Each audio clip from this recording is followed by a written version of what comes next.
बहादुरपुर गांव की बात है। वहां पर 4 लोग रहते थे। वो खेती करते थे। वो खेती करके ही अपना घर चलाते थे। एक दिन वो दोनों टमाटर और बैंगन के पौधे खेतों में लगा रहे थे और उसका बेटा और उसकी किसान की माँ वहाँ पर बैठे थे साइड में।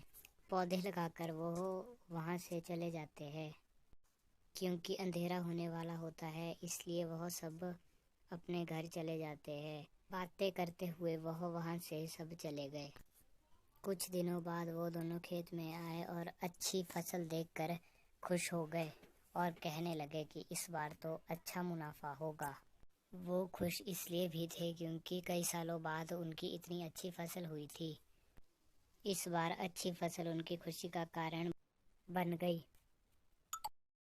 खुशी खुशी वो दोनों अपने घर जा रहे थे।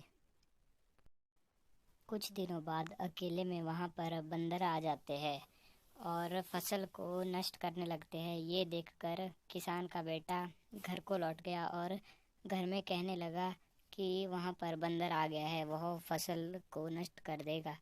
तो उसके पिता यह नहीं मान रहे थे। फिर भी वह उन्हें समझाने की कोशिश करने लगा कि फसल नष्ट हो जाएगी अगर टाइम पर ना पहुँचे।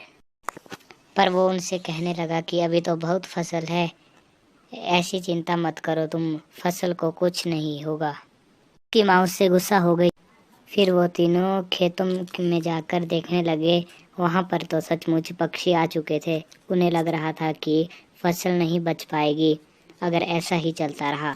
घर जाकर वो उसे बताते हैं, पर वो उन पर ही उल्टा गुस्सा हो जाता है कि अभी तो बहुत फसल है। जब वो खुद खेत में आया तो उसे समझ आया कि मैं पहले क्यों नहीं आया। अब उसे पछतावा हो रहा था। तो इससे हमें यह शिक्षा मिलती है कि हमें कभी भी आलस नहीं करना चाहिए। अपने काम को टाइम पर पूरा कर लेना चाहिए।